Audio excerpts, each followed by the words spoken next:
Son 3 los genes que presentan mutaciones. Y aquí en México hay una mutación que se conoce como la mutación Jalisco. Se presenta en los altos de Jalisco. Mencionaste 2 hijos. Así es, Julián. Marco Antonio y Julián. Y yo conocí una hija ahí. ¿Dónde anda ella? Es Julián. Hay una gran diferencia en la forma en que se olvidan las cosas. ¿Has tenido accidentes? Un automovilístico que estuvo a punto de morir.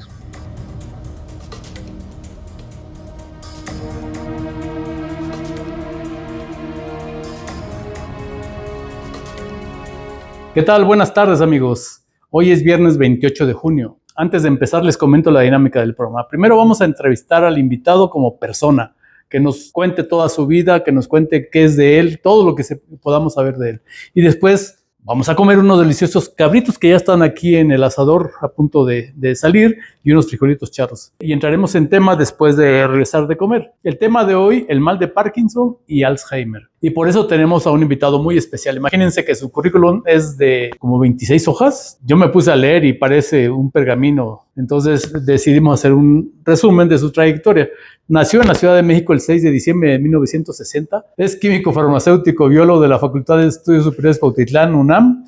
Es compañero de mi generación, por cierto, que no todos son politécnicos aquí. Aunque él ya se hizo su carrera ya como investigador, pero bueno. Tiene una maestría en ciencias en el CIMBESTAB, en el Departamento de Biología Celular CIMBESTAB, y doctorado en ciencias del Departamento de Biología Celular también, CIMBESTAB. Tiene un postdoctorado en Washington University School of Medicine del San Luis, Missouri, en 1990 a 1995. Ingresó al CIMBESTAB desde 1989 con diversos cargos que lo posicionaron el día de hoy como investigador CIMBESTAB 3D, Departamento de Biomedicina Molecular CIMBESTAB. Tiene 80 colaboraciones editoriales en productos de investigación y desarrollo, artículos originales de investigación, publicaciones en revistas de prestigio internacional, ha participado en congresos internacionales, participado en capítulos de investigación en libros, tiene edición de libros especializados de investigación o docencia, productos de investigación como resultado de tesis doctorado, artículos en revistas de difusión científica,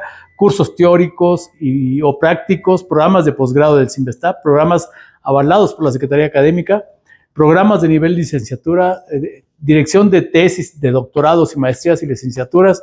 Y bueno, esto es un pequeño resumen de lo que es nuestro invitado, el doctor Marco Antonio Meraz Ríos. Su máquina, qué bárbaro, qué currículum. Muchas gracias. Bienvenido. ¿Cuántos años sin vernos? Pues ya tenemos un tiempo de no vernos, efectivamente. No, la última vez fui a tu casa. Sí, pero fue hace como antes de la pandemia. Entonces ya tenemos cosas que platicarnos. Bastante. ¿Echamos el chisme aquí? Aquí lo vamos a echar. Bien. Pues bien, eres de la Ciudad de México. Yo me acuerdo que estabas ahí por el centro médico, ¿no? Efectivamente, de hecho. Una vez nos acercamos a tu casa porque era muy difícil venir desde donde yo estaba.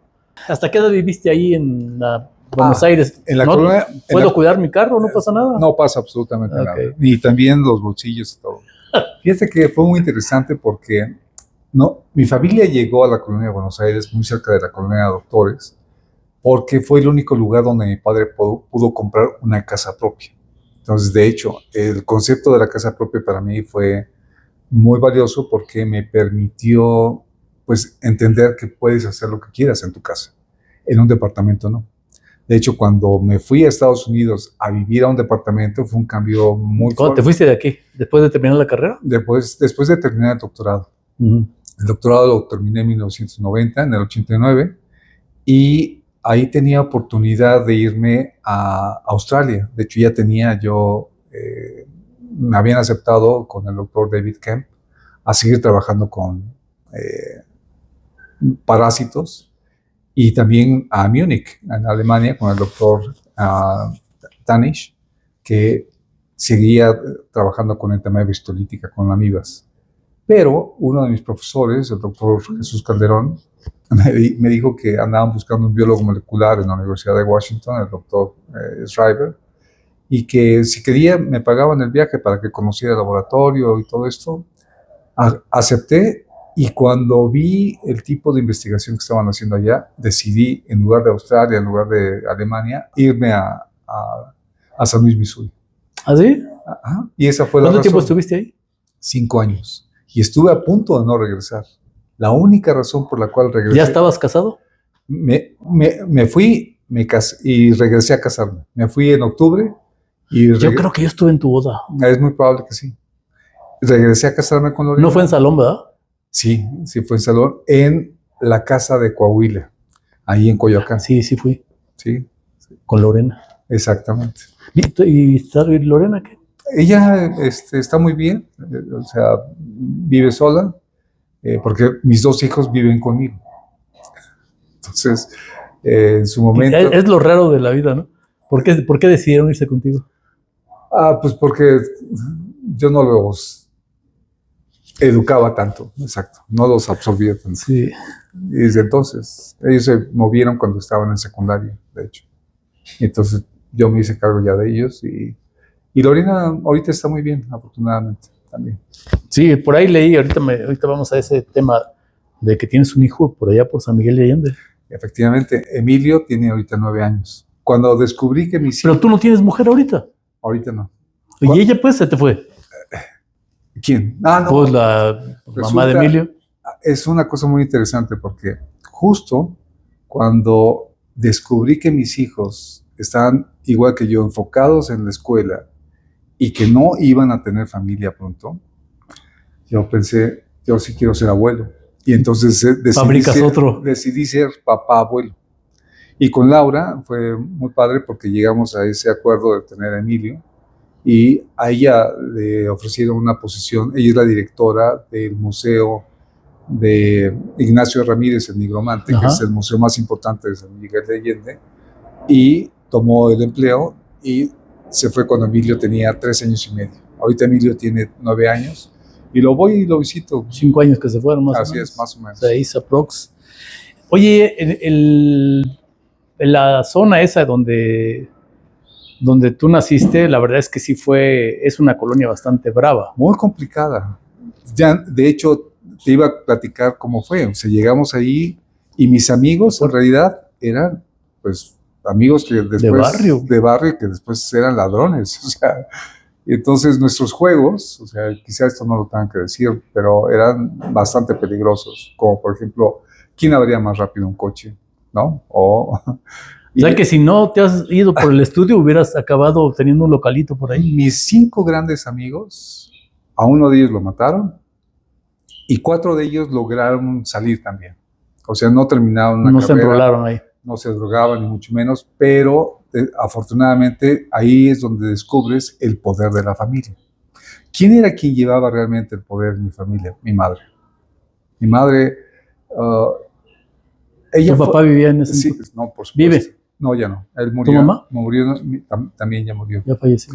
Pero, por ejemplo, mi madre en el momento que se dio cuenta de que mis calificaciones no estaban bien en la secundaria, fue y me entregó con el maestro Calleja, que era un magistrado de la Suprema Corte que daba clase en la secundaria número 3, que fue a la que yo fui. ¿Qué dijo? ¿Ahí se lo dejo? Ahí se lo encargo, porque su papá es un alcahuete y mi hijo ya no me hace caso y está bajando calificaciones. Entonces, ahí se lo encargo. El maestro se dedicó a preguntarme cómo iban las materias. ¿En qué escuela? ¿La secundaria? Era secundaria. Sí, porque en la primaria como que todavía estás un poquito más así a la defensiva. Totalmente. Pero ya pasas el paso de la secundaria cuando eres... Pero ¿sabes cuál era mi problema? Que era un perfecto hipócrita. En la primaria... ¿Eras? Un día mi madre va por mí y de repente uno de mis compañeros me alcanza y me grita, ¡adiós, peligroso! Y yo, sin mover la cabeza, caminando. No es a mí. No era a mí, mi mamá. Y ¡adiós, peligroso! Y ahí descubrió que me decían el peligroso. Pero como tenía cara de niño, era que le daban el mando del grupo para cuando la maestra salía a una diligencia. ¿Qué secundaria era? La secundaria fue la secundaria número 3, que está en Niños Héroes, y que se llama Héroes de Chapultepec. No, pues sí, estuviste bastante. ¿Tuviste alguna vez algún pleito? Bueno, muchos. ¿Eras bueno para el trompo? Sí, me gustaba. Fíjate, nunca nos dimos una. No, ya cuando creces descubres que ese pensamiento de para qué discutir tanto si se puede arreglar a golpes. Sí. Y luego llegas a eso también, ¿para qué arreglar a golpes si podemos salir? Ya, sí, vete. Ahí que O sea que ahí mismo en esa colonia hiciste la primaria. Ahí hice la primaria y parte de la secundaria. Para cuando ya hice la secundaria fue cuando tuve oportunidad, o mi familia tuvo oportunidad, de moverse a la colonia Narvarte. ¿Cuántos son de hermanos? Tengo 6 hermanas y un hermano. Dentro de mis hermanas tengo hermanas gemelas. Ahora, eso no lo sabía. Sí. Fíjate, sí es bueno este tipo de entrevistas porque sí nos ayudan a conocer a nuestro invitado. La verdad es que a los que he entrevistado me he enterado de cosas que ni por aquí No me te pasaban. imaginas. No. De hecho, toda mi familia, por este concepto que tenía mi madre de que la educación era tan importante. Todos tienen una especialidad. Todos tenemos carrera y todos tenemos una maestría, un doctorado o una especialidad. Por ejemplo, mi hermana mayor, Patricia, es psicóloga y ella es psicóloga educativa. Ese fue su doctorado. Mi hermana Beatriz es médico y ella es médico quiropráctico y monóloga. Después fue yo. Tengo mis 2 hermanas gemelas, Sara y Raquel, con nombres bíblicos. Una es odontóloga, es con especialidad en odontopediatría, y la otra es oftalmóloga, con especialidad en oftalmología pediátrica. Y de ahí cambió radicalmente mi familia. De ser tan médicos o del área de la salud, se transformó en el área de finanzas y el área de administración. Entonces, ¿y eso por qué? Porque mi hermano José Luis, cuando fue a orientación vocacional, lo único que preguntó fue, ¿cuál es la carrera que gana más? Y le dijeron actuario. Digo, yo quiero ser eso. Y es actuario, es un financiero, matemático financiero que le encanta el dinero y le va bien. ¿Y trabaja en alguna casa de bolsa? Tiene ya trabajó mucho tiempo. O sea, ahorita está en casa de bolsa. Es mayor que tú. No, es menor que yo, 7 años menor que yo. Pero efectivamente, cuando fue a pedir trabajo, por ejemplo, a esta empresa de Nielsen, lo mandaron llamar porque hubo una pregunta que contestó y la persona que lo entrevistó le llamó mucho la atención la respuesta a esa pregunta. La pregunta era, ¿qué cargo quieres? Y él contestó, director general. Director general, sí, fue muy sincero, y entonces lo mandaron llamar y dijo, ¿por qué contestas eso? Dice, porque ahí dice, ¿cuál es el que quiero, no el que me merezco? ¿No? O el que me pueden dar. Si me dicen cuál mereces, pues a lo mejor asistente de, ¿no? de dirección o de algo. O me van a mandar a lavar carros. Exacto. ¿Y cómo fue tu niñez, Marco? Bueno, dices tú que sí fue medio complicadita, pero pensando en el hecho de pues, tantos hermanos, 6 mujeres, 2 hombres. Mi papá hizo una cosa extraordinaria y eso fue cuando se dio cuenta de que iba a tener una familia grande, que ya éramos en ese tiempo 4, mis 2 hermanas mayores, 5 en realidad, yo y mis 2 hermanas gemelas. Imagínate, 2 mujeres, nace el varón y ¿qué esperas? Pues vamos a hacer la parejita y a lo mejor cerramos ahí la fábrica, ¿no? Y en lugar de la parejita nacen 2 mujeres. Si no tengo que nivelar esto. 4-1. Y en ese tiempo mi padre trabajaba como asalariado en la Secretaría de Educación Pública. Cuando se dio cuenta de eso, yo creo que hizo un balance muy interesante y dijo, no, tengo que dejar esto que es un salario por el comercio. Y entonces lo que hizo fue algo que ya se había entrenado y puso una carnicería. Entonces... ¿En la Hidalgo? ¿En el mercado de Hidalgo? No. Porque ahí es propia. Sí, totalmente propia. Ahí mismo en la colonia de Buenos Aires puso una carnicería. Y del negocio de la carne, en realidad nos permitió tener una vida bastante sana. ¿Y por qué no pusiste tú una res para la graduación? La puso Guillermo desde Tabasco, la mandó. Porque yo no tenía la res, Guillermo sí, el abuelo sí. El abuelo sí lo tenía. ¿El papá? ¿No fue el abuelo? No, fue el papá. Sí, y gracias a eso fue que afortunadamente mi padre, por otro lado, nos enseñó a trabajar. O sea, yo lo único que recuerdo de mi padre es que era un hombre muy metódico y extremadamente trabajador. Y alcahuete. Bueno, y alcahuete. Porque es que imagínate, el único varón hasta que llegó mi hermano. Bueno, y ahí sí le pasaban varios accidentes al pobre. ¿A tu hermano? Sí, porque yo no lo pude evitar. A ver, ¿por qué, güey? Porque como era un chismoso, y yo lo odiaba de pequeño, siempre me estaba acusando. ¿Le llevas 8 años? Dice. 7 años. 7.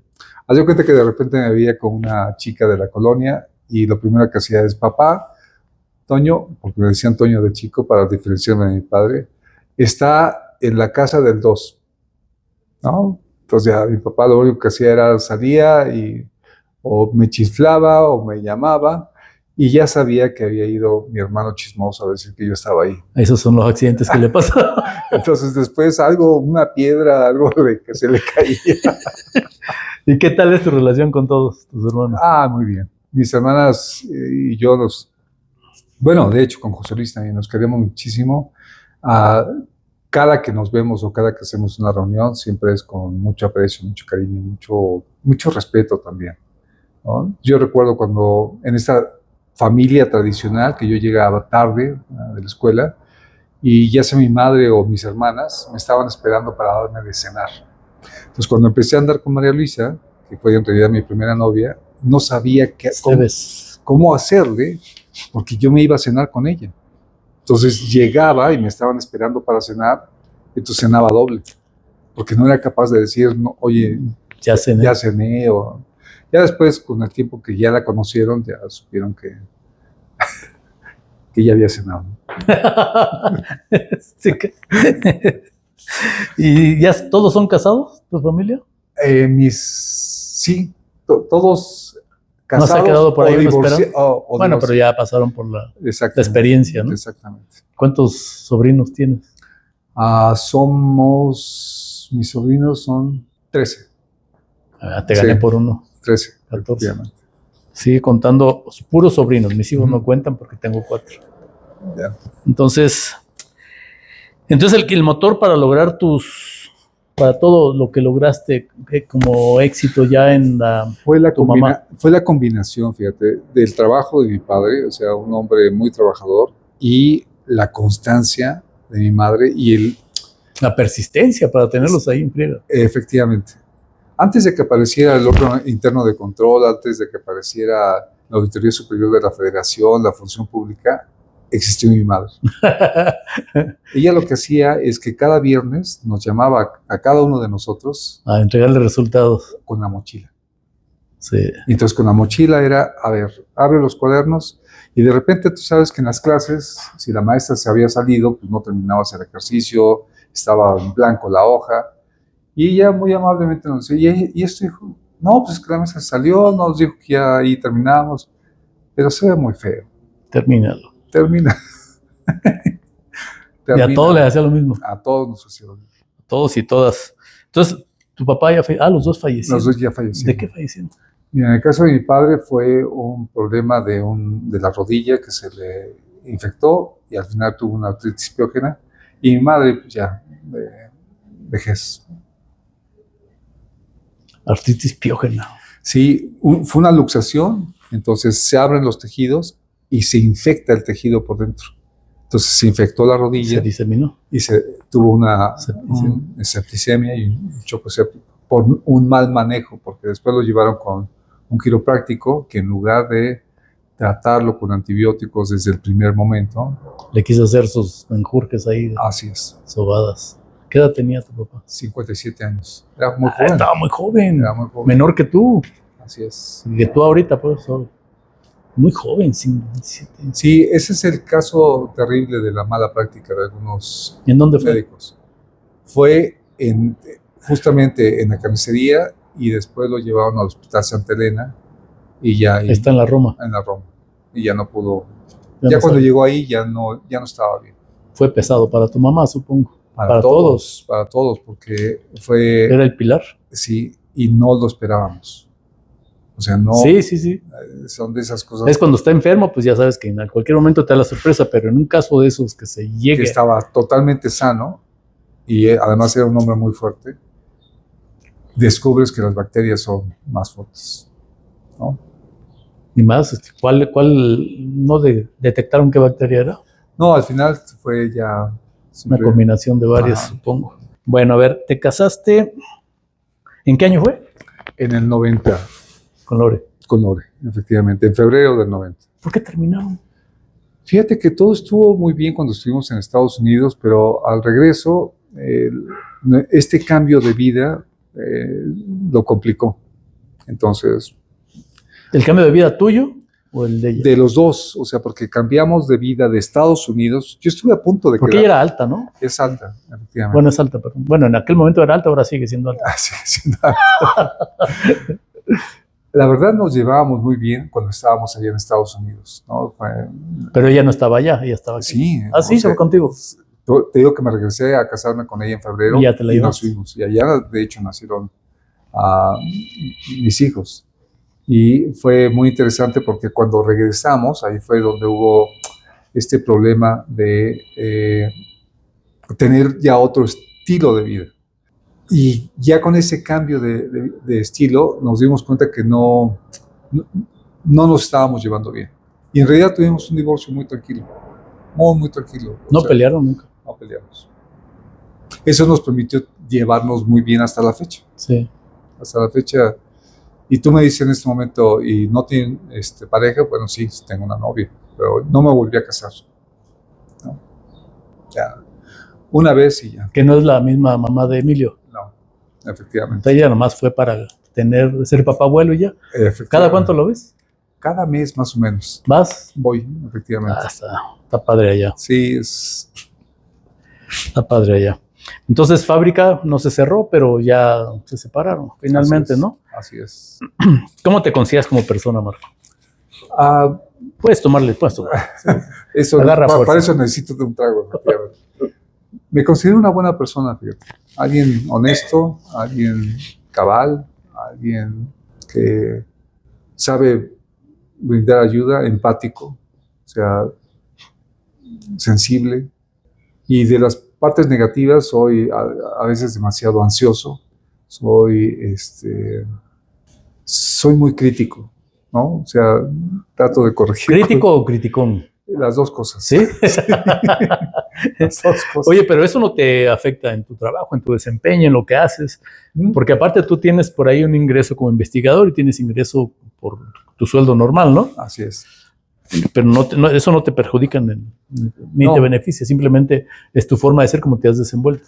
De hecho, en la vida científica es parte de la vida científica. Los científicos somos escépticos, o sea, no creemos hasta que no lo ves. Hasta que no lo compruebas, hasta que no haces las preguntas adecuadas y hasta que no te convence de que la respuesta es lo que crees que es verdad. ¿Y qué es lo que más disfrutas en tu vida? Comer. Me encanta comer. Sí, me acuerdo que nos llevaste a... ¿Cómo se llama? Donde fuimos que comimos el pulpo a la gallega. A la gallega, sí. Pero todas estas cosas, platillos exóticos, me fascina probar, estar. Pues ya retomé yo lo del mercado de San Juan, hay cosas exóticas ahí. Ya nos tocará otro día. Y según tu plan de vida, ¿crees que ya lograste todo lo que querías o tienes todavía una meta? No, o sea, en este momento... ¿Te la estás pasando relax? Ya creo que lo que tenía que hacer ya lo hice. O sea, sigo trabajando, sigo haciendo cosas, pero ya no tengo una meta de, ahora voy a hacer tal cosa. Si se da bien, si no, sin prisas. Sin prisas. ¿Ya te jubilaste? No, sigues. O sea, ya llegué al nivel máximo de un investigador, ¿no? O sea, tengo la categoría 3 en el Sistema Nacional de Investigadores. Igual en mi institución tengo este nivel ya muy satisfactorio.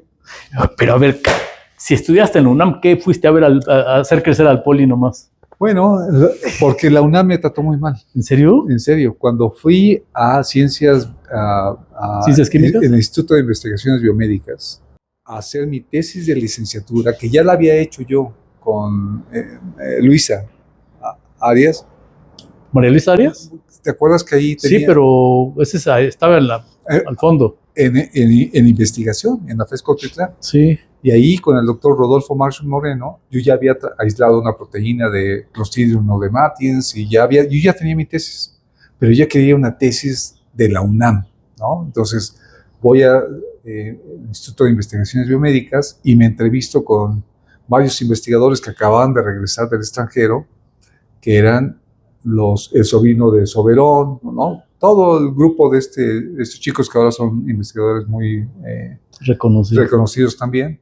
Y les pedí una tesis de licenciatura y me trataron pésimamente mal. La primera pregunta que me hicieron, y así todos, fue... ¿Los querías como asesores? Los quería como tutor de tesis. ¿no? Que ofrecieran una investigación. Entonces, la primera pregunta era si yo tenía algún familiar científico. Pues no, mi papá tenía una carnicería. ¿No? Es una ciencia cortarlo. Exacto, la carne, que de hecho, hasta la fecha, puedo meterme perfectamente bien en la carnicería y cortar la pieza que sea. Ahorita lo vamos a ver, vamos a hacer que nos corte el cabrito. Ya verás. La segunda pregunta era, ¿dónde vivía? Y en ese tiempo ya vivía en Narvarte, pero no. Y la tercera, si tenía coche.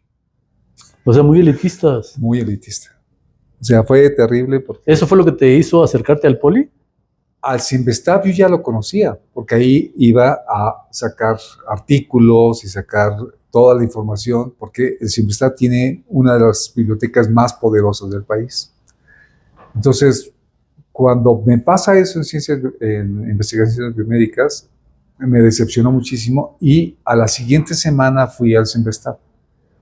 Y el mismo día que fui al Cinvestav, te aceptaron. De 5 laboratorios, 5 querían que yo me quedara. Porque me preguntaron las otras cosas. ¿Qué promedio tienes?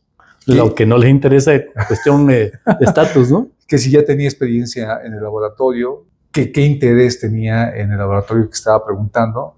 Y me quedé con el doctor Patricio Garillo, que al final de cuentas... Y ahí hiciste toda una carrera en el Ahí hice ya una carrera en el Cinvestav, efectivamente. Llegando a tomar algunas direcciones.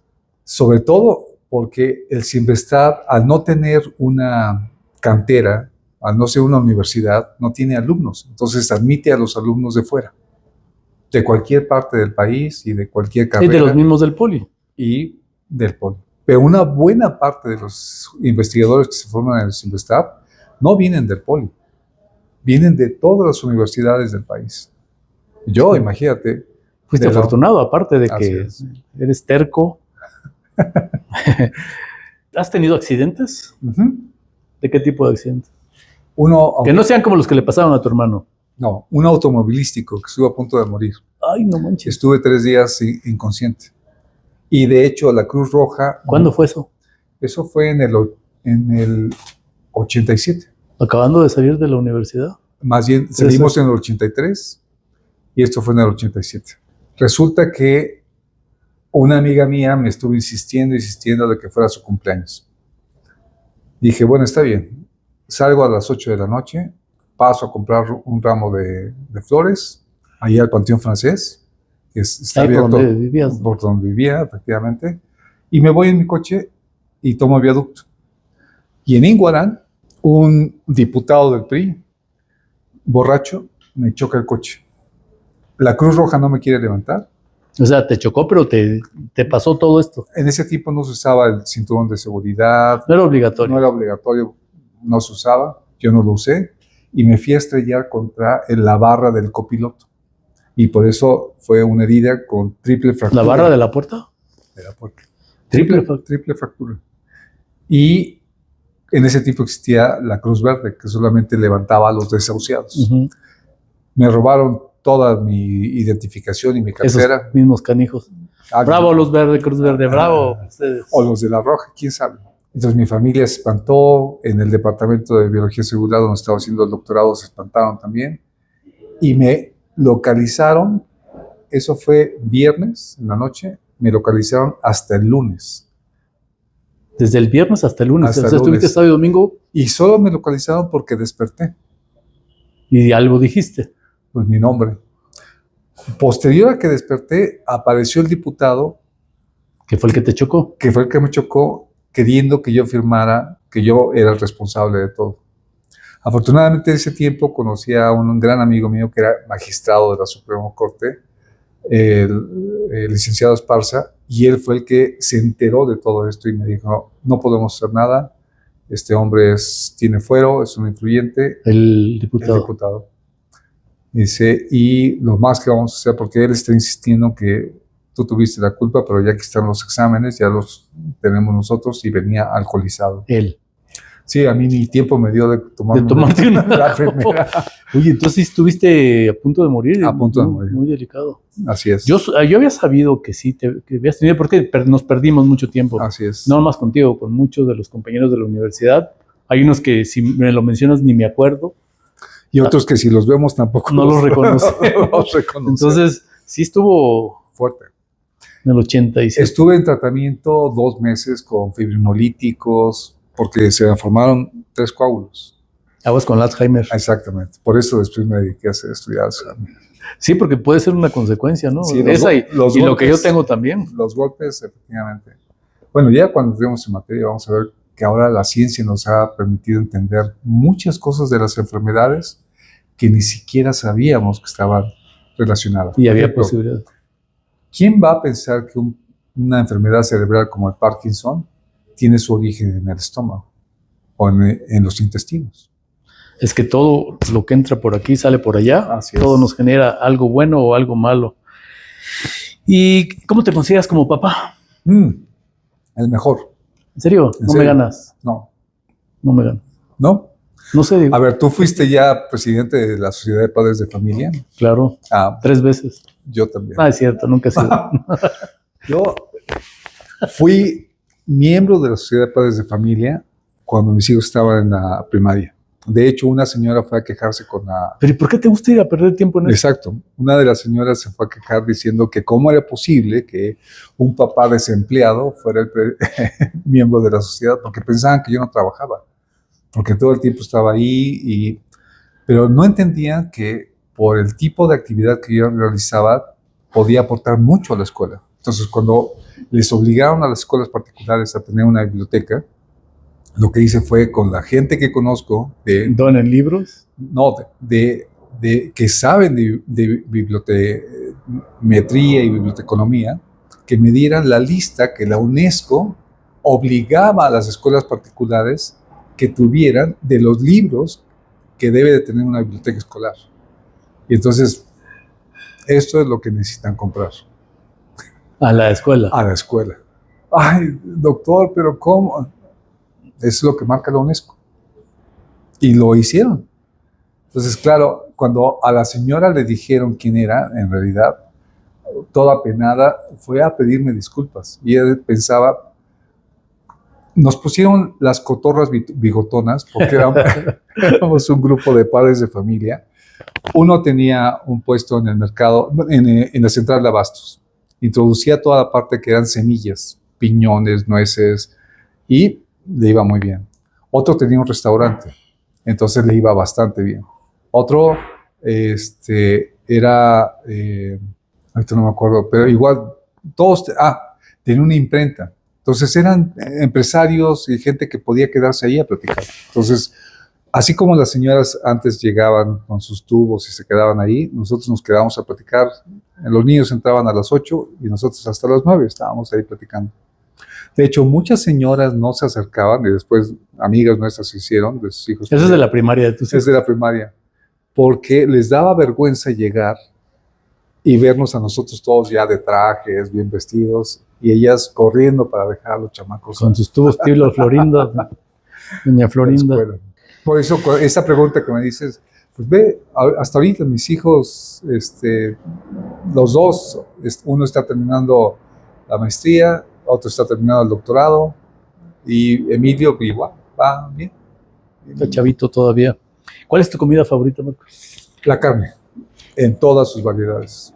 O sea, todo. ¿Eres carnívoro? Soy carnívoro. ¿No es propenso o no te puede generar algo a futuro ahí comer tanta carne? Pues seguramente, pero mi abuelo comió carne hasta los 95 años. Mi padre seguramente que si viviera, viviría esa misma edad.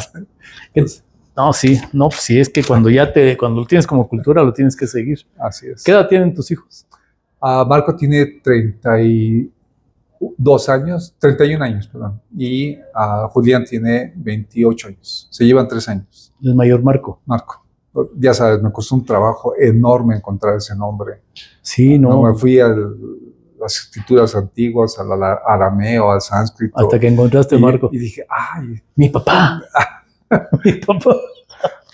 De hecho, Marco ya es el tercero. Mi abuelo no se llamaba Marco Antonio, se llamaba nada más Antonio Meraz. Y a mi padre sí fue Marco, después yo soy Marco y ahora Marco III. Marco Antonio también. Uh-huh. No, pues son 3 nada más. Pues vamos a seguir más adelantito muy bien. con lo que es el tema. Vamos a comer. Acuérdense, cabritos y frijoles charros especiales de aquí del asador, hechos desde ayer. Empecé a hacer los frijoles porque tenía mucho chamba yo con el cabrito hoy. Y recuerden que la receta va a estar al final de la entrevista y además les dejamos el enlace en la receta escrita en la cajita de descripción. Por favor, denle like, ayúdennos, eso nos ayuda para seguir con este proyecto, seguir adelante. Así que activen la campanita, denle like, compartan sobre todo y nos vemos al ratito, no se vayan. De hecho, sigue la comida y luego regresamos con el tema que nos compete hoy.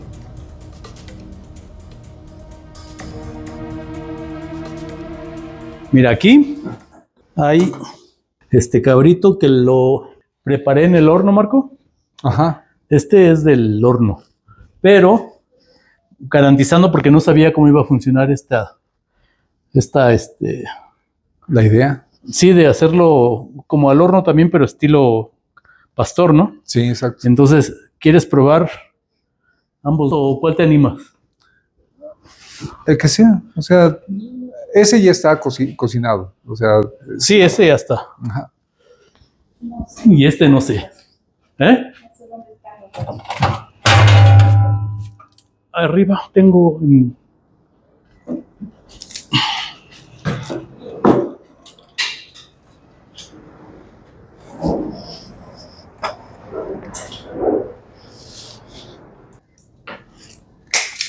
Mejor. Que no quieres que vaya acá. ¿Eh? Ojalá y esté como se ve. Lo que luego les digo. Ay, se ve que está muy bueno. Espero que esté como se ve. Ay, güey.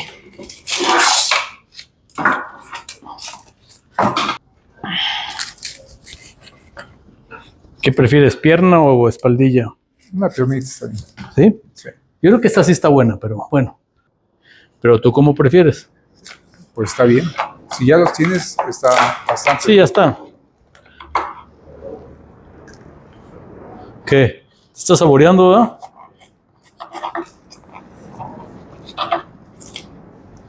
Es que él me acompañó a Por los a cabritos. buscarlos ahí al mercado San Juan. No, sí quedó. Sí, no se ve. Justamente cuando lo puedes separar casi con las manos, Uh-huh. eso quiere decir que se coció perfectamente bien. Y nomás. Este es uno completo. ¿Qué vas a querer tú? Ese que está abajo de... De una vez te sirvo. La güera no va a querer más que frijoles, vas a ver.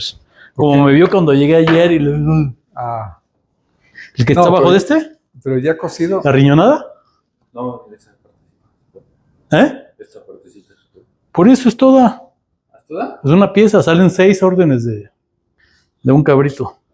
Pescosito, ¿no? Sí. Ok, perfecto. Del otro no, ¿verdad? ¿O sí? Pues solo para probarlo, una pieza pequeña. Yo creo que esta, mira. Pequeña pero con contenido. Oh, qué rico. Y esta yo también, porque también lo voy a probar. Sí, Se los voy a llevar allá adentro. muy rico, ¿Tú qué? efectivamente. ¿Y el frijol? Sí, este los tuve que hacer ayer, porque si no, no me daba el tiempo hoy.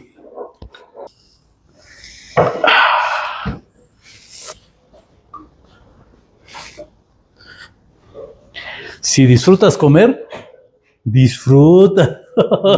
Mucho. Espérame.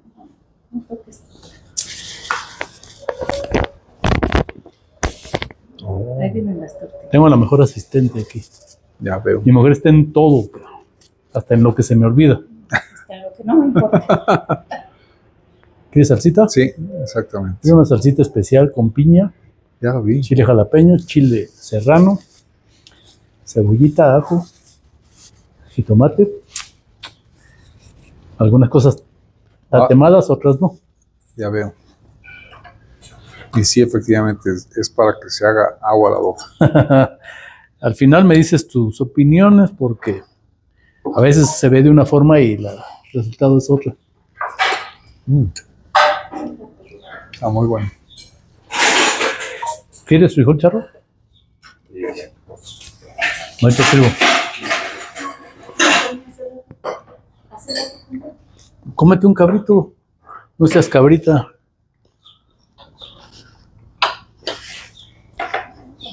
Van a pensar que hicimos feos o no.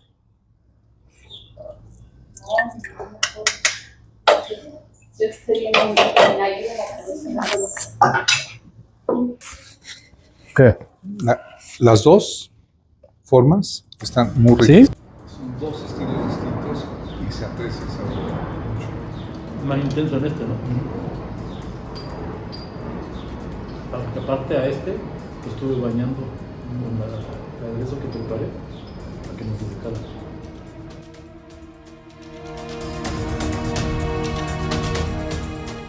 Ya estamos de regreso, amigos, amigas.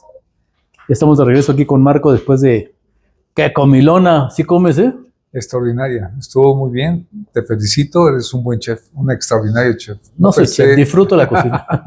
No pensé que fuera a quedar tan rico, de verdad. Sí, es un reto el cabrito, ¿eh? No, por Es supuesto. un reto hacer el cabrito. Yo tengo ahí, por ahí, una inquietud sobre tus hijos. Ajá. Yo ya fui a una fiesta tuya. ¿De quién fue la fiesta? Hicimos una reunión de la generación. Ah, nomás fue de la generación. Así es, exactamente. Que de ahí salió mi hijo bien borracho, que me lo emborrachó. Sí. Me lo emborrachó tu hijo y mi hijo Alan, Así es. ¿verdad? Es como se enoja porque lo menciono. Es que ahora los jóvenes, bueno, ya tienen su, igual que nosotros, en nuestro tiempo. Sí. Ahí mencionaste dos hijos. Así es, Julián. Marco Antonio y Julián. ¿Quién es mayor? Marco es el Marco. mayor. Y yo conocí a una hija ahí. ¿Dónde anda ella? Es Julián. ¿Cómo? Sí es.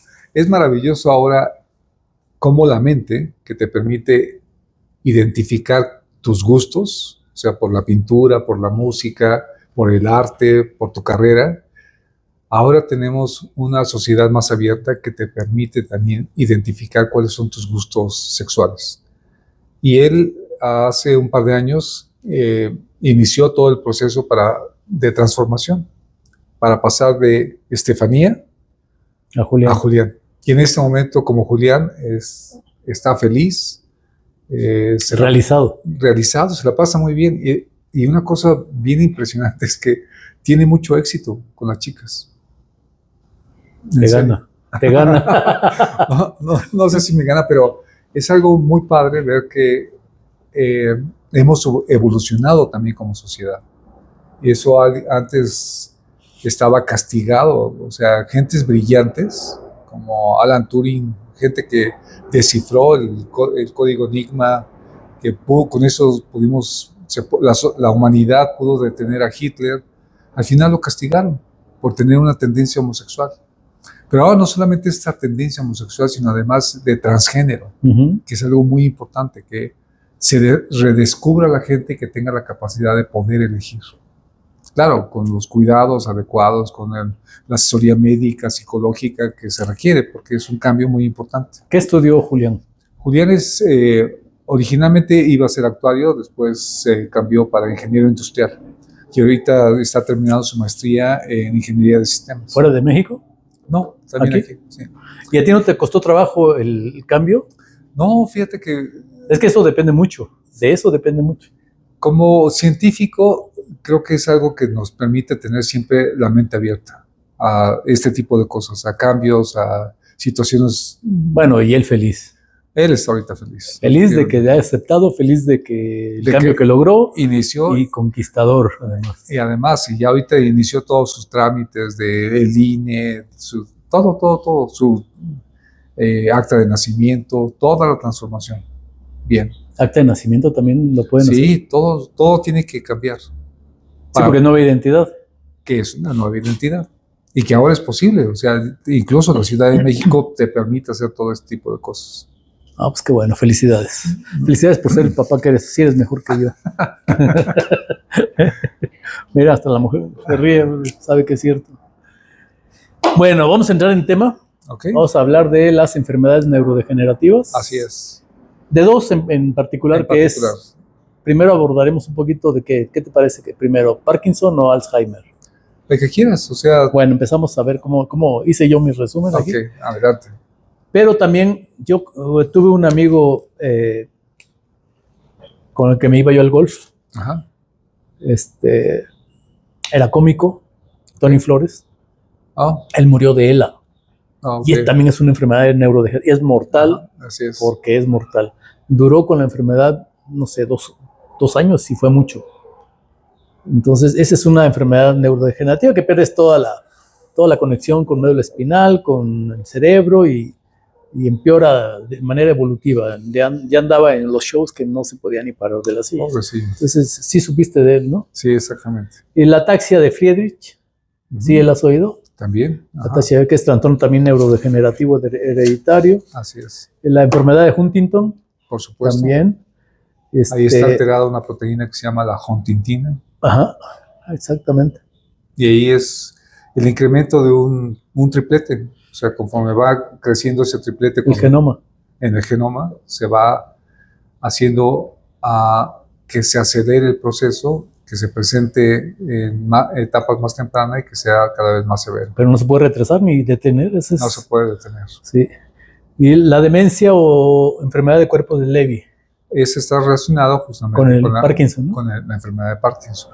Pues de hecho lo llegan a confundir con la enfermedad de Parkinson, pero es muy diferente porque se da en algunas partes de... ¿Qué parte del cerebro es la que se... El cerebelo. ¿El cerebelo? Y particularmente En la base del cerebelo. Exactamente. Sí. Pues sí, bueno, todo esto nos hace... Y la atrofia muscular espinal, la AME, y no es América. No, efectivamente.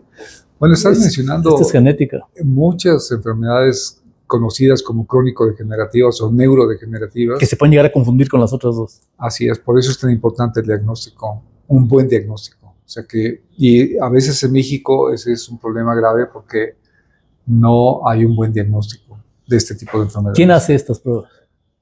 Los neurólogos. Pero ellos son ellos, el diagnóstico de esas enfermedades es clínico. La experiencia del neurólogo te define rápidamente qué tipo de enfermedad neurológica tienes. Por ejemplo, una persona con Alzheimer puede empezar los síntomas 45 años antes de que se presente el problema del movimiento motor o el problema neurodegenerativo o el problema del trastorno cognitivo. Entonces, exactamente igual en el caso del Alzheimer. Son enfermedades silenciosas que se pueden presentar 20 o 30 años antes, más bien que pueden iniciar 20 o 30 años antes, y desafortunadamente ya cuando se presentan los síntomas es porque el deterioro ya está avanzado. Está muy avanzado, efectivamente. Inclusive se puede manifestar y mantenerse en un nivel muy bajo y de repente venir toda la cadena de... Bueno, entonces vamos a hablar, mencionamos algunas enfermedades, pero vamos a hablar de Alzheimer y de Parkinson, ¿no? Y de Parkinson. ¿Son muy diferentes? Sí, muy diferentes. Y tienen muchas cosas en común también. O sea, la etiología de las dos enfermedades es completamente distinta. Y también los síntomas de las dos enfermedades. En el caso del Alzheimer, es una enfermedad neurodegenerativa de las neuronas que ataca fundamentalmente la región del hipocampo. Y es que esta región cognitiva, que es muy importante para que nosotros tengamos memoria. Y en el caso de la enfermedad de Parkinson, ataca las partes motoras. El núcleo basal, efectivamente, que determina nuestras capacidades de movimiento y las funciones motoras.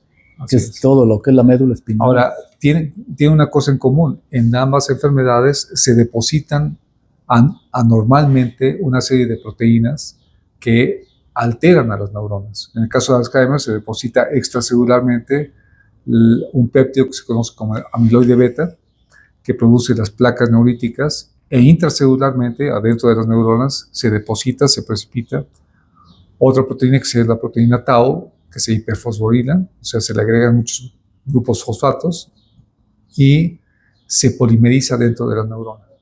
En el caso de Parkinson, es la alfa-sinucleína la que se pliega anormalmente y se precipita en una región muy especial que se llama la sustancia negra compacta, donde residen la mayor parte de las neuronas dopaminérgicas. Okay. ¿Qué hacen que se altere la recepción o la comunicación de la acetilcolina de neurona a neurona, o qué es lo que hace? Bueno, definitivamente en el caso de Alzheimer sí, o sea, un problema grave que es la memoria se altera definitivamente La intercomunicación. la intercomunicación fundamental en la acetilcolina. Pero en realidad lo que ocurre es que se atrofia la conexión neuronal y se atrofian las neuronas. Entonces eventualmente van muriendo. ¿Por qué no lo vemos en las primeras etapas? Es como si cuando vamos en un avión y se apaga un foco, y estás entrando a la Ciudad de México, no vas a ver que el foco se apagó. ¿Foco de la ciudad? De la ciudad. No, pues no. Se apagan 100, no los ves todavía. Sin embargo, cuando ya se apaga una colonia completa, es cuando Ya se nota. empiezas a ver efectivamente ese deterioro cognitivo. Pero ya para entonces, pues ya son zonas grandes de deterioro. Y es que eso no nomás afecta al que lo padece, ¿no? En el caso de los dos, son codependientes del cuidador. Y hay el mal del cuidador, ¿no? Sí. Ahora se sabe que efectivamente, aparte de la terapia que se le tiene que dar a este tipo de pacientes con enfermedades crónico-degenerativas, también se le debe de dar una terapia al cuidador. Sí, porque ellos son los que sufren el estar con el paciente y el rechazo de la familia, que por qué no lo está cuidando en vez de... Es un desgaste tremendo, ¿no? Porque en las primeras etapas todavía las personas se pueden cuidar, pero ya en las últimas etapas son totalmente dependientes del cuidador. Mira, por ejemplo, toda la gente tiene un gran miedo de decir, ¿cómo es posible? ¿Tendré Alzheimer? Porque a mí se me olvida dónde dejo las llaves, a mí se me olvida dónde dejo mi cartera, a mí se me olvida dónde dejé mi sombrero, ¿no? Hay una gran diferencia en la forma en que se olvidan las cosas, que eso es algo importante que decirlo a la gente que nos está escuchando. Tú cuando olvidas tus llaves, tú regresas a los lugares donde normalmente... Haces todo el recorrido. Dejas las llaves, ¿no? Entonces dices, a ver, yo normalmente dejo las llaves en esta canastita que es la mesa de centro de la sala o la mesa de lado de la sala. Entonces vas y regresas ahí y normalmente ahí están o están a un lado. O ahí te acuerdas que te las decidiste llevar a tal lado. Y que dijiste, sí las agarré y de ahí me fui a la cocina. Okay.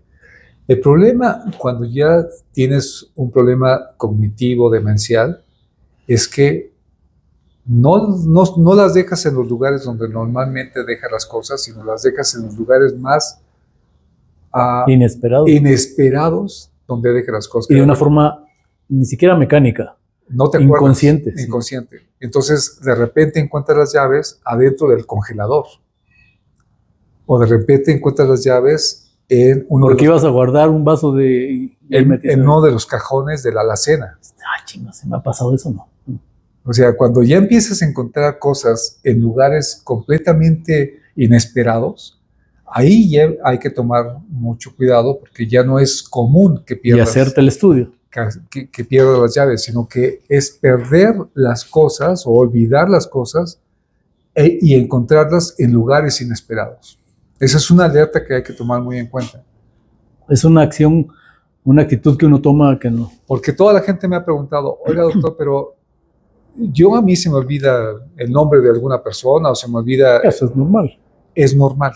Porque con un poco de memoria y un poco de esfuerzo lo recuerdas y El problema es cuando esa pérdida se asocia con algo inesperado. O sea, que encuentras las llaves en un lugar que no esperabas. O objetos que no esperabas. ¿No? O sea, que de repente estás llenando el salero y lo llenaste con azúcar. Ándale. O sea, cosas que cuando dices, ¿y esto en qué momento lo hizo? ¿Por qué lo hice? ¿O cómo lo hice? Ahí ya tu capacidad cognitiva es la que está alterada.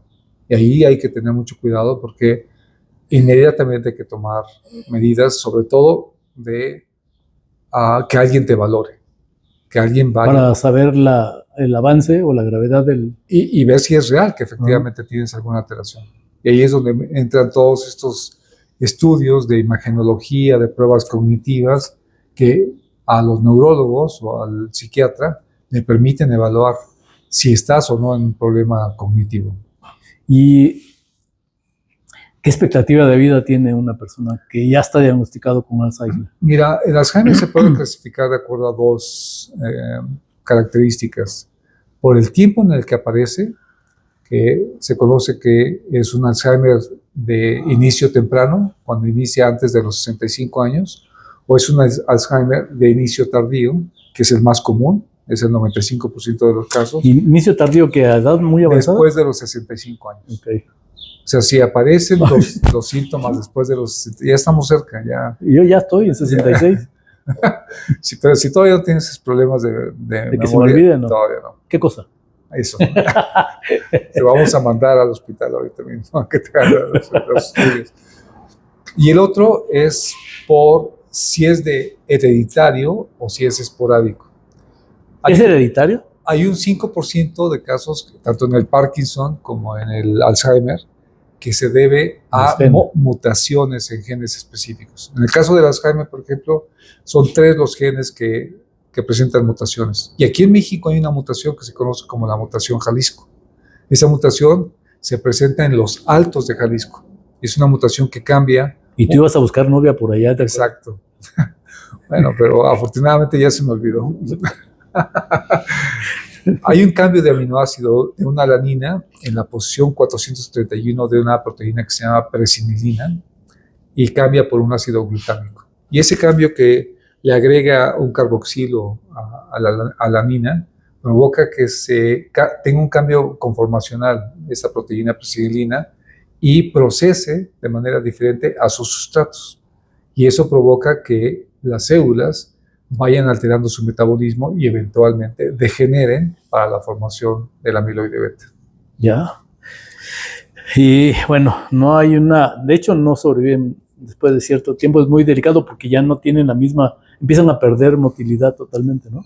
Sí, aparte del síntoma de la demencia, que es grave, se presentan otros síntomas. Por ejemplo, en ambos casos, tanto en el Parkinson como en el Alzheimer, hay pérdida del olfato. Los pacientes con el tiempo van perdiendo que viene también el olfato.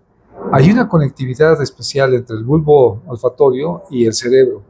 Entonces, lo que se cree es que estas neuronas también van muriendo por los depósitos de estas proteínas mal plegadas.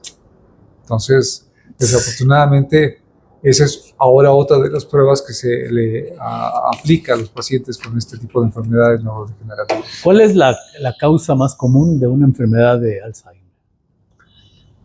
La etiología es muy variada, o sea, se sabe que pueden ser problemas metabólicos, pueden ser problemas de alteraciones del microbioma, tanto del intestino como de la boca.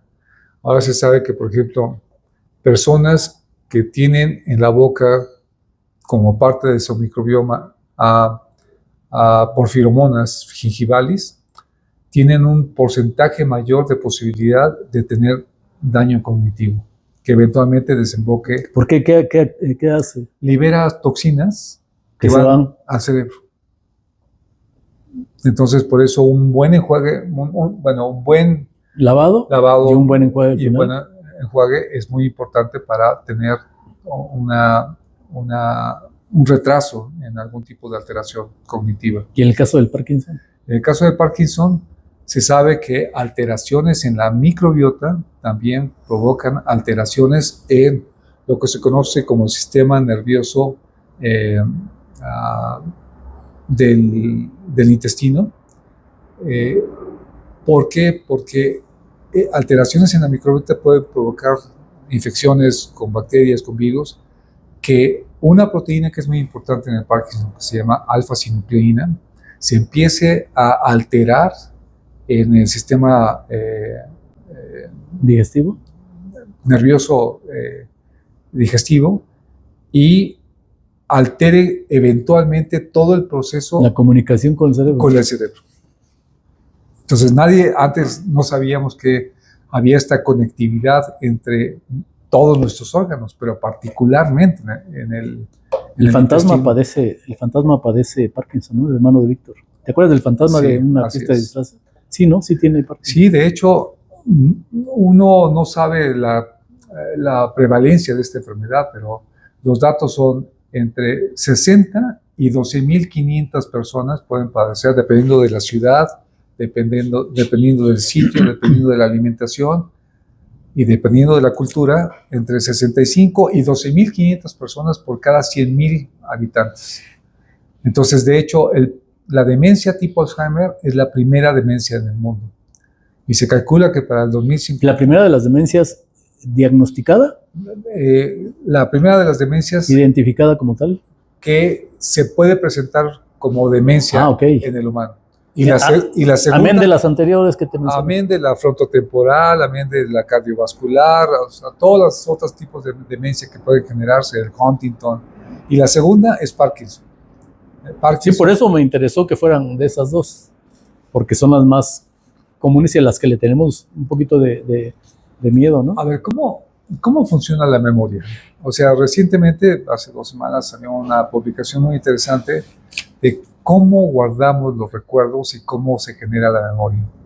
Utilizando ratoncitos, a los cuales se les conectaron una serie de cables que se conocen como optometría, se pusieron a investigar cómo guardamos los recuerdos y cómo un recuerdo positivo muy intenso lo tenemos siempre en la memoria, o un recuerdo negativo muy intenso lo tenemos en la memoria. Entonces, a veces es difícil para las personas perdonar porque el recuerdo negativo, desafortunadamente, está invadiendo continuamente tu mente desde el punto de vista psicológico y psicoanalítico. Entonces, cada que tú quieres perdonar, aparece ese recuerdo de no, porque me hizo esto y me dolió muchísimo. O sea, perdonas pero no olvidas. Nunca perdonas. Sí, te perdona ya, ándale, ya. Es bien difícil Sí. porque justo la terapia cognitiva conductual, o sea, los psicólogos lo que tratan de hacer es encontrar de alguna manera la forma de crear un recuerdo que pueda competir con ese recuerdo negativo. Pero tu mente te trae a ese recuerdo. Sí. Y te voy a explicar desde el punto de vista ya molecular por qué ocurre ese tipo de cosas. Bueno, eso sí amerita que digamos salud, que me pueda desinhibir. Estudiando estos ratoncitos, que fue lo que encontraron, el experimento es muy sencillo, tienen los cables y entonces ven dónde se prenden las neuronas cuando le enseñan un objeto novedoso al ratón. Entonces está en el laberinto, el ratón está paseando, no se prende específicamente nada, no, porque no hay nada nuevo, no hay nada que le llame la atención. Pero cuando le enseñan el objeto novedoso, el ratoncito lo ve y se prende en la zona del hipocampo entre 10 y 20.000 neuronas. Se prenden con un sistema que es de alta intensidad y de alta despolarización y corto. Se prende. Entonces le quitan el objeto novedoso y otra vez el ratoncito no vuelve a prender en esa región absolutamente nada. Vuelven a ponerle el objeto novedoso y vuelve exactamente la misma zona y las mismas neuronas. ¿Ya? Lo impresionante es que cuando el ratoncito lo ponen a descansar, a que beba agua o a que coma, en ese momento, sin el objeto novedoso, se vuelven a prender esas neuronas. Entonces, en otras palabras, que está haciendo memoria. Cuando estamos nosotros descansando, comiendo, es cuando vienen esos recuerdos positivos, retros, ¿no? O negativos. Ahí están. Entonces volvió a aparecer el negativo, Entonces, ahí es cuando empiezan a aparecer estos neurotransmisores. La serotonina es un neurotransmisor muy importante porque es el que nos mantiene siempre en alerta. Es el principal. En alerta. Cuando tienes un problema, cuando tienes una situación difícil, ahí estás liberando tu serotonina. Cuando quieres resolver el problema, empiezas a liberar acetilcolina. La acetilcolina, que es del conocimiento, de los planes, saber qué voy a hacer. Y aquí es muy importante porque si logras generar un plan y empezar a llevarlo a cabo, aparece otro neurotransmisor que es muy importante y que en el caso de Parkinson es más porque también está en las funciones motoras, pero este neurotransmisor se llama dopamina, que es el de los premios, es el que te hace sentir feliz, el que te sientes contento. Si logras dar un pasito para resolver el problema con la acción de la acetilcolina, la dopamina te hace sentir bien. Pero si no lo das, entonces te vuelve a generarse serotonina y te deprime, te hace sentir mal. Entonces, el tercer punto importante de los experimentos con los ratoncitos es que cuando descansas, se prenden. Pero cuando el ratoncito se va a dormir, se prende Una parte. 10 veces más intenso. Ah, canijo. Y es en el sueño cuando nosotros reforzamos el recuerdo. El recuerdo. El subconsciente. Y ahí entra el subconsciente. Pero es más terrible porque en ocasiones cuando tienes una verdadera dificultad, algo que te está completamente angustiando, es capaz de despertarte. Sí. Y te despierta y lo que tienes en mente es esa cosa que te está angustiando. Y tú con tus niveles de serotonina elevadísimos. Y entonces, si algo te causó dolor, estás reforzando ese dolor todo el tiempo. Por lo tanto, te cuesta demasiado trabajo perdonar. Y no es por otra cosa más que es cómo trabaja nuestro cerebro. Entonces, cuando te presentan a alguien que te estás enamorando, lo único que ves es dopamina. Estás feliz, o sea, Maripositas en el es estómago. la persona maravillosa, no tiene defectos, o sea, todo es fantástico. Pero cuando tienes una dificultad o tuviste un pleito, o sea, lo primero que se genera es ese recuerdo negativo, que es terrible. Hace poquito llegó a mis manos un libro que se llama Determined, que es vivir sin libre albedrío. O sea, Dios nos dio una cosa que era fantástica, que era el libre albedrío.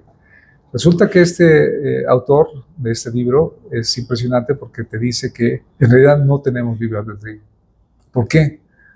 Porque nosotros somos una acumulación de mezclas químicas. Sí. Entonces, no es lo mismo que estés en depresión o que las mujeres estén bajo la influencia hormonal de un ciclo o de un periodo cuando tomas una decisión. Porque la decisión que tomas varía en función de tus neurotransmisores. Por eso los grandes filósofos y la gente sabia te dice, cuando estés enojado, no tomes decisiones. Sí. O sea, tienes que estar en calma, tienes que haber analizado las cosas para que tengas los mejores criterios y los mejores elementos para tomar una decisión. Porque si la tomas en esas condiciones, Echas a perder algo. y normalmente después de una mala decisión, vienen 2 o 3 decisiones peores, tratando de resolver esa decisión mal que tomas. Sí, sí. Oye, y en el caso de todo esto que se genera con el tiempo y llega a crearte la demencia, ¿a qué se debe? ¿Tiene que ver la alimentación también? Sí, definitivamente. A ver, antiguamente se pensaba que la demencia era un proceso natural, que la gente Ya estás viejo, ya se te envejecida, olvida. iba a entrar en una etapa demencial. Y de hecho se conoció durante mucho tiempo como demencia senil. Ahora sabemos que es una mentira absoluta. O sea, el envejecimiento no necesariamente te tiene que dar Por edad. demencia. O sea, puedes tener En el envejecimiento. una capacidad cognitiva disminuida, pero no la demencia. La demencia es la pérdida completa de la memoria. O sea, una persona con Alzheimer no reconoce a sus familiares. ¿Y en Parkinson no le pasa eso? En etapas muy avanzadas Sí, también llega pero a tener no problemas. es tan común porque No, ahí lo que pierde es la parte motora. Así es. Sin embargo, sí existen otras alteraciones no cognitivas asociadas al Parkinson. No tan severas como el Alzheimer. El Alzheimer es devastador, porque la gente puede verse incluso al espejo Y no reconocer. y no reconocerse. De hecho, por ejemplo, en el Parkinson, una de las pruebas que hacen los neurólogos casi inmediatamente, vamos a ver, un primer signo del Parkinson, a diferencia del Alzheimer, es que la gente se convierte con una cara totalmente inmutable. No sabes si está feliz, no sabes si está enojado, no sabes si está triste, porque el rictus No expresa nada. no expresa. O sea,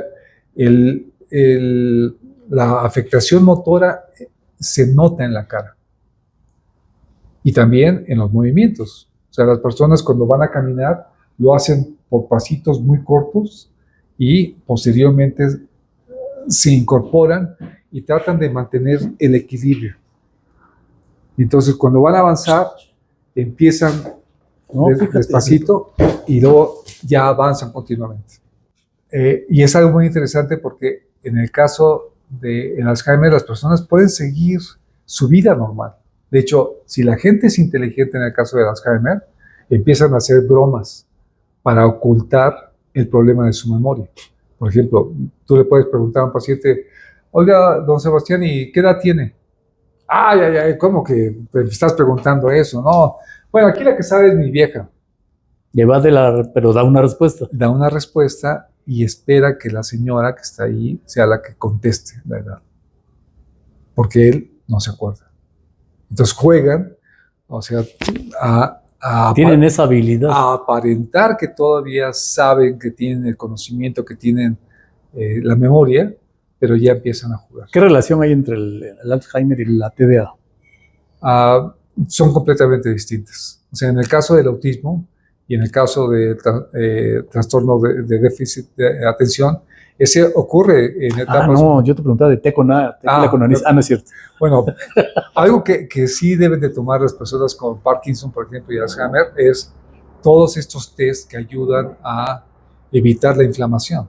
O sea, estas dos enfermedades, otra cosa que tienen en común es que empieza el proceso de degeneración de las neuronas, pero quien acelera el proceso de la degeneración es el sistema inmunológico. Ajá. O sea, la neuroinflamación. Una vez que la microglia, perdón, que son estos macrófagos del cerebro que se encargan de estar limpiando el cerebro, descubren que hay una serie de proteínas ahí mal plegadas, anormales, precipitadas, quieren limpiar, pero quieren limpiar parejo, como dé lugar, y se activan en un proceso proinflamatorio. Y destruyen proteínas. Y empiezan a destruir a las células también. Ajá.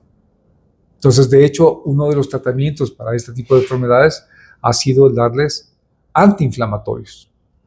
Para evitar que se activen. Para evitar que se activen y se retrase el proceso. Las enfermedades neurodegenerativas, en este caso, el Parkinson y el Alzheimer, se producen por una acumulación de proteína beta-amiloide y tau, me decías, en el cerebro. Y en el caso del Parkinson, la alfa-sinucleína, que se le conoce también como Parkina 1 o Parkina 4. Viene del nombre. Ajá. Yo me acuerdo que ahorita te preguntaba del fantasma. Este amigo. Sí, pero no sé cuánto tiempo tiene, ya tiene mucho rato, no sé. ¿Es mortal? Sí, efectivamente. O sea, vamos a ver. Hay personajes muy reconocidos. Ronald Reagan fue un paciente con Alzheimer. En Estados Unidos, este tipo de personajes que son de la vida pública y muy influyentes y muy poderosos, terminan generando estas asociaciones, estas fundaciones que apoyan muchísimo a la investigación en esas enfermedades. Michael J. Fox tiene Parkinson. Bruce Willis tiene Parkinson. Sí, bueno, él sí, porque sube muchos TikToks de mi humor, ¿no? Ajá. Y entonces, pero son personajes que al saberse con la enfermedad, pero llevan ya mucho tiempo con la enfermedad. Entiendo de Bruce Willis que no solamente tiene pérdida de motilidad, sino que también se le va la onda. Así es. ¿Por qué? Porque al final es un síndrome. O sea, hay personas que... Así no puede ser todo igual. Hay personas que prácticamente no avanzan en la enfermedad y no tienen deterioro motor, se quedan con uno solo de los hemisferios, con uno solo de los lados. O sea, empiezan con este movimiento de cuentamonedas, que es rozar el dedo, el pulgar con el índice, y no tienen ningún problema. Sin embargo, hay otras personas que una vez que se presentan los primeros síntomas motores, el deterioro es tremendo. Y ahí se han identificado, por ejemplo, antecedentes. Personas, odontólogos que trabajaban con mercurio, con amalgamas. El mercurio puede acelerar el proceso de Parkinson. Híjole, ya me prohibieron el salmón. Efectivamente. ¿Por qué? Porque mi tiene doctora de cabecera. Metales pesados. Justamente. Y este tipo de peces que requieren de un crecimiento de tiempo mayor, no las truchas, o sea, son peces que acumulan mercurio. ¿El atún? El atún. Chispas. El bonito. Pues es parecido al atún, es un poquito más chico nada más. Pues vámonos por Pero por otro lado, el aceite de oliva, el brócoli, o sea que tienen estos antioxidantes, pues nos ayudan muchísimo. El café es bueno tanto para el Alzheimer como para el Parkinson. No, y para cuidarse de las O sea, los fenoles, los polifenoles que tiene el café, te ayudan a evitarlo. así es. Ay, no, gracias. Eso lo quería escuchar. No quería ya tomar café. Yo soy un cafetero. Ay, jola. Y bueno, tú, dentro de tus estudios, Ajá. estuviste y especialidades, estuviste llevando muchas. Leí algunos encabezados de tus Publicaciones. publicaciones y muchos son dedicados a parásitos. Así es. Bueno, en mi primera etapa, o sea, yo me dediqué a estudiar parásitos. Justamente, también histolítica fue uno de, A esa lenta mueva. así es, la amiba. Esa fue toda mi etapa de doctorado y un poquito que yo tenía intenciones del postdoc. Pero te digo, al final, yo, si me hubiera ido a Australia o Alemania, hubiera seguido trabajando con parásitos. Pero al grupo a donde fui era un grupo que trabajaba con inmunología. Y el doctor Schreiber me dio un proyecto extraordinario y aprendí muchísimo de inmunología. Pero cuando estaba terminando el postdoc y me mandaron mi carta de decir, a ver, ya te dimos mucho tiempo de chance de que te vayas al extranjero. Ya tienes que regresar a México porque aquí tienes un contrato en el Simvestar. De hecho, no me dejaron ir a Estados Unidos antes de que me contrataran. Y después entendí por qué. Porque me entró, ¿Se querían amarrar acá? me entró este sentimiento de culpa.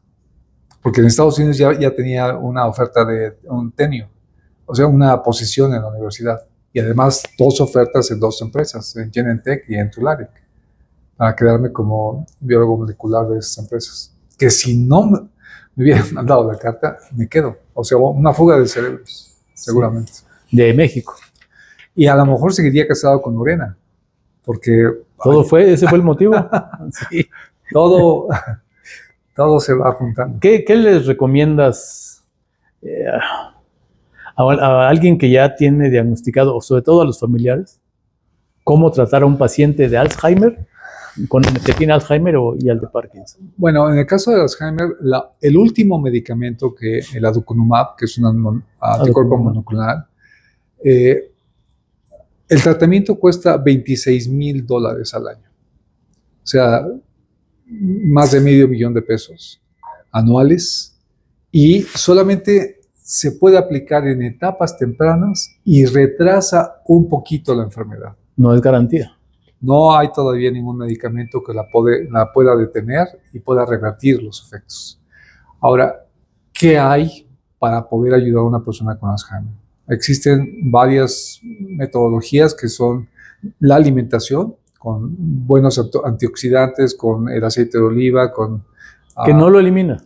no lo elimina, pero lo puede retrasar, efectivamente. Y sobre todo los ejercicios mentales. Algo muy importante es, en el caso de las personas con Alzheimer, es estarlos estimulando continuamente a que ejerciten su cerebro. En el caso del Parkinson, por ejemplo, o sea, es impresionante 3 cosas que ayudan muchísimo a los pacientes. Bailar y cantar. Es muy importante que a un paciente con Parkinson las personas lo saquen a bailar y que los guíen como una persona normal. Un estudio reciente también demostró que si los subes en bicicleta, se les para el movimiento. ¿Y el cannabis? Bueno, la cannabis se ha utilizado más como un antiinflamatorio. O sea, su efecto sí es un efecto positivo porque actúa como un antiinflamatorio. Porque hay gente que está mal, de repente ya. Ahora, ¿cuál es la terapia del futuro? Las células madre y los exosomas. Las células madre, ya en estudios experimentales, en ratoncitos que reproducen la enfermedad, regeneran el tejido nervioso, regeneran las conexiones Entonces eso sí lo podría detener. El problema es que el proceso de autorización de la FDA y de los mecanismos reguladores, de los organismos reguladores, siguen todavía pensando que no es tan seguro, que puede tener efectos negativos. ¿Pero qué otro efecto negativo? Pero hay muchas personas que ya se han adentrado en el tratamiento y han tenido resultados muy positivos. ¿Hay bancos de célula madre aquí? Sí. En el poli. No, ya hay empresas a las cuales la COFEPRIS les ha dado la autorización de vender las células madre. De hecho, muchas personas la utilizan como wellness, ¿no? O sea, eso significa como mejorar tu salud en general, ¿no? Para verte más joven, para... ¿Te costó muy caro? Más o menos. Pero sí, la gente las utiliza. De hecho, en el laboratorio nosotros trabajamos con stem cells, con células madre, justamente en un modelo para tratar de demostrar que tienen la forma de poder controlar y retrasar e incluso revertir el efecto. Entonces tenemos modelos de Alzheimer en los cuales los estamos tratando con células madre y también los estamos tratando con exosomas. Los exosomas son vesículas que liberan las células madres que van cargados de las sustancias positivas que pueden hacer que las células respondan y revertir el efecto. En el caso de Alzheimer. Y también de Parkinson. Sí, en ambas. Sí. O sea que Nosotros no trabajamos con Parkinson, pero puro Alzheimer. Exactamente. ¿Cuánto tiempo vas a seguir ahí? Afortunadamente en el Simvestab podemos permanecer todo el tiempo que sea. Puedes llegar hasta con andadera todavía. Siempre y cuando seamos productivos. El Simvestab tiene una característica muy particular. No tenemos contratos permanentes. O sea, a pesar de que ahorita hay un movimiento de los profesores para que ya nos den la definitividad, pero en el Simvestab no hay contratos permanentes. En el Simvestab nos tienen contratos por 4 años y si no renovable. Y si no eres productivo, vámonos. Que me parece... ¿Cuántos años tienes ahí en Simvestab? 33 años. Hijo. Bueno, y más, porque yo entré ahí como estudiante. Como estudiante yo llegué en el 83, después de que... Terminando inmediatamente la carrera y me fui. O sea que son ya 40 años. Más tiempo en el Simvestab que en la UNAM. Por ¿Sí? eso, si me dice ahorita que yo soy sí soy de la UNAM, pero... Pues sí soy, porque ahí te formaste.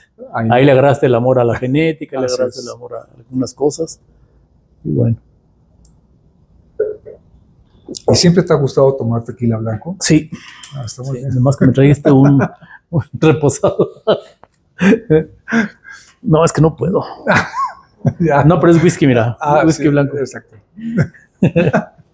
No puedo. ¿Qué más podemos ahondar en el... Mira, para la gente que síntomas? Para la gente que nos está escuchando, algo muy importante es cómo ayudo a mi paciente con Alzheimer o cómo ayudo a mi paciente con Parkinson. En el caso del Alzheimer, lo más importante es tener una dieta que les ayuda con antioxidantes. O sea, cualquier cosa que les pueda ayudar. Las cápsulas del resveratrol. El resveratrol, efectivamente, el glutatión, todo el café, ya dijiste. El café y ejercicios mentales. Todo el tiempo ejercicios mentales que les ayuden a estar recordando los ejercicios de memoria, los ejercicios los juegos de mesa. Nada de celular. ¿Qué es lo que ayuda muchísimo a estas personas? Que sientan que están interactuando contigo. En el caso de Parkinson, por ejemplo, se recomienda que estén al sol durante unos 20 minutos, que no usen bloqueadores. O sea, que realmente les dé el sol y que se activen las células, porque el sol es muy importante para la producción de dopamina también. Uh-huh. Entonces, eso te genera ese estado de alerta, de felicidad, de reconocimiento, que ayuda muchísimo a que las neuronas se mantengan activas. Que bailes, que cantes, que hables, que te subas a la bicicleta. Sí. ¿Y cómo te puedes ir dando cuenta que tienes una u otra enfermedad? En el caso del Alzheimer es evidente porque hay pérdida de la memoria. Por lo que decías, desde ahí es un síntoma. Ya empiezas con... Y acá con lo del... el movimiento, pero lo más importante, un clínico que 30 años antes vas a empezar con el problema de Parkinson, es que ya empieza a tener un rostro que es inexpresivo. Entonces, cuando tú ves que esa persona todo el tiempo está sin expresión, algo ya no está bien. Aunque le preguntes, ¿dónde andas? No te contesta ya. Bueno, esa es otra cosa, está sordo, ¿no? Pero no, que te diga, oye, ¿estás contento? Sí. O sea, que no te muestre su alegría es un rasgo que hay que tomar en cuenta. ¿Y ahí puedes tomar alguna acción? Lo primero es ir con... Primero sospechar si sí o no Y después ir con un neurólogo. y empezarle a dar un ¿Por qué? tratamiento Porque de en el caso del alimentación. Alzheimer, lo primero que hacen es hacerte las pruebas cognitivas, el Mini-Mental, o sea, estas pruebas que evalúan cuál es el grado de cognición que tienes, qué tanta memoria, cuánto reconoces Sí. las cosas. Y en el caso del Parkinson, pues es saber si realmente ya hay un problema. Otra característica muy particular en el caso de Parkinson es que las personas están estreñidas, porque cuando se empieza a acumular la alfa-sinucleína en el sistema nervioso entérico, se detiene el peristaltismo y entonces las personas se estreñen.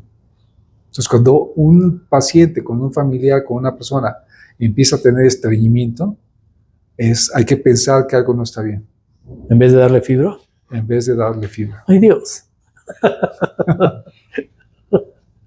Bueno, la fibra ayuda porque induces el peristaltismo, pero si ni así se induce, Entonces ahí sí ya está delicado. algo Bueno, sí, sí, está no, pasando. yo me tomo fibra, Y- me sale hasta la mano del santito que me del santo ese que estaba así, O sea, hasta el tapón de que se fue. el pie de la muñeca de mi hermana. Pues la verdad es que yo no conozco mucho, conozco poco, una vez te entrevistamos acá en Sí, Vertis, ¿no? Pero fue una entrevista muy diferente a esto. totalmente. Esta me encantó, o sea, aparte de que probaste tus habilidades culinarias, que son muy buenas, Gracias. esta tiene una cualidad muy importante que es como si estuviéramos en una plática, como si la gente estuviera escuchando a un paciente y a un doctor preguntándole cosas de, oiga, me siento esto, siento tal cosa, ¿qué puedo hacer? Como muy íntima. Eso Sí. es algo muy importante. Y lo más importante es que no te detengas para decirlo, porque entonces ya no tiene sentido la Así es. conversación. La verdad es que te agradezco mucho el haber aceptado la invitación. Yo tenía muchas ganas de invitarte desde que empecé el programa. Dije yo, voy a invitar a Marco, pero no sé si vaya a querer. Voy a invitar a Marco, pero no sé si vaya a querer. Claro que sí, o sea, y además en el momento que mandaste los otros videos fue fantástico porque me di cuenta de que es totalmente innovador, o sea, es una idea extraordinaria y aunque dices que no sabes, yo tengo muy claro que te has preparado muchísimo como para hacer esas preguntas que el público siempre le quisiera hacer a, a alguien que está metido en este campo. Sí. Y las personas que viven con un paciente, o sea, si te ponen ahí, oiga, pregúntele tal cosa, yo con mucho gusto les respondo. De hecho, con Benjamín Nogueda, el parasitólogo, con él llegamos a 380,000 visualizaciones, ¿verdad?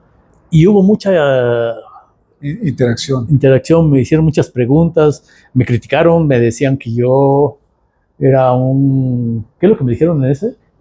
No, que era mal camarógrafo. Y en el pasado me dijeron que era mal entrevistador, que porque no tenía empatía. Pues es que no, hay cosas que no dependen de mí. Aquí lo más importante es toda la información que se puede generar, sí, y todo aquello que tengan duda. Yo creo que ayuda muchísimo que nos lo hagan saber y con mucho gusto.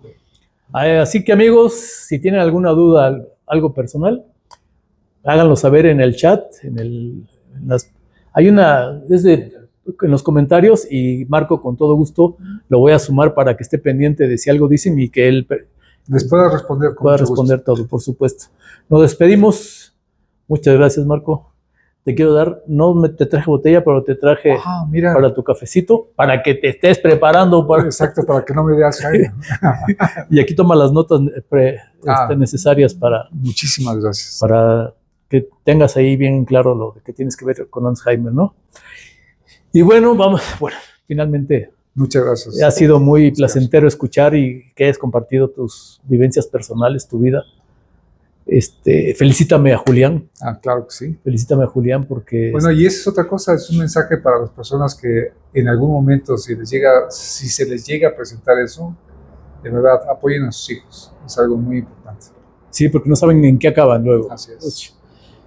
Entonces, gracias por compartir tu vida, tu trayectoria, tus éxitos. ¿Tienes un éxito que no hayas alcanzado? Que te hayas quedado con esas ganas. Sí, ser el director del Simpestar. O sea, yo me había... Anduviste muy cerca, ¿no? Sí, yo me preparé para ser director del Simvestab, pero las circunstancias no lo permitieron. ¿Y hay algo que te tenga frustrado todavía? Eso. No, en realidad ahora lo veo que toda la gente cuando me ve me dice, hubiera sido un gran director. Entonces es una satisfacción extraordinaria. Pues fuiste el director legítimo. Pero Tenías las capacidades. Lo único que me es una gran satisfacción es que muchas personas me dicen, ojalá hubiera llegado. Bueno, entonces eso es no muy, siempre se dan las cosas. Es muy satisfactorio. Así es. Pues amigos, acuérdense de darle like al video, compartan, comenten, compartan mucho porque eso nos ayuda a tener mucha visualización, mucha audiencia y el programa pueda seguir para que puedan seguir teniendo este tipo de entrevistas, conocer a sus profesores famosos, que son famosos pero no dicen lo que piensan en ese momento y aquí les sacamos la sopa. Entonces, así me siento, confesado. Les agradezco mucho. Acuérdense que la receta, al final no se vayan a ir, sigue la receta. Y también les quería comentar que no le he dado las gracias a mi cuñada Blanca, que ella me regaló estas maderas de parota, y a Miguelito, que siempre aporta algo. Él me las armó como banca y como mesa de centro. Miguelito, muchas gracias. Miguel García, ya han oído de él. Así que nos vemos en la siguiente, que es en julio. Que estén muy bien, gracias. Para esta receta vamos a ocupar 2 cabritos de leche de aproximadamente 3 kilogramos de peso cada uno. También ocuparemos 150 mililitros de aceite de oliva, 7 dientes de ajo, una barra de mantequilla y el jugo de 3 naranjas agrias. Usaremos también 3 cucharadas de paprika, 3 cucharadas de sal ahumada, 3 cucharadas de pimienta negra, no necesario que sea recién molida, puede ser normal. Además de un recipiente grande, yo usaré una hielera grande, una charola para hornear, un recipiente con agua con hojas de laurel que es para hidratar nuestro cabrito que va a ir al carbón. Primero vamos a preparar nuestro recipiente con el agua suficiente para que quepan los 2 cabritos. Le vamos a disolver ahí 800 gramos de sal de mar y después lavamos nuestro cabrito al chorro para quitarle todas las adherencias que pueda tener de la manipulación, para luego cerrar, meterlos en el recipiente en la hielera y los vamos a cerrar durante 12 horas que quede ahí. Ahora vamos a preparar nuestra mezcla para poder sazonar nuestros cabritos. Vamos a tomar 7 dientes de ajo, que sean grandes, en este caso por eso usé 7, son grandes. Vamos a tomar la pimienta, lo que sean más o menos 3 cucharadas. Mi favorita, la sal ahumada, para darle un toque especial al cabrito, también lo de 3 cucharadas aproximadamente, y lo vamos a mezclar en una batidora como de licuados. Vamos a mezclarlo todo con el aceite de oliva, con suficiente aceite de oliva. Lo dejamos, le integramos la paprika, las 3 cucharadas y le damos otra batida para que esté listo nuestro preparado. Checamos el sazón y lo vamos a aplicar en los cabritos, en los dos, en el que va al horno y en el que va también al carbón. Vamos a aplicarlo bien por todos los lados del cabrito. Lo colocamos en la charola y lo tapamos con papel aluminio para meterlo al horno de la estufa por 180 grados durante unas 3-4 horas revisándolo. Y desmontamos también el otro en su soporte para colocarlo directamente en el carbón con leños de encino, lo retirado al lado contrario del carbón, acuérdense, y vamos revisando cada 45 minutos. Vamos a dejarlo ahí que se dé su tiempo. Mientras tanto vamos preparando nuestra salsa tatemada, con 5 o 6 jitomates, 6 tomates saladet. Vamos a usar 2 chiles serranos, 2 jalapeños y un diente de ajo. Vamos a molerlo todo. Cuando ya esté tatemado, lo molemos perfectamente en un recipiente que nos pueda funcionar para que queden muy bien moliditos. Y después vamos a picar la piña. Vamos a picar piña, cebolla y cilantro. Todo esto lo integramos después a la salsa y queda listo para acompañar a nuestro cabrito junto con los frijoles charros, que estos ya no se los paso porque lo tenían. Así que vamos a disfrutar con nuestro invitado Marco Meraz y listo. Así que nos vemos en julio. Buen provecho. Que tengan ustedes un gran mes.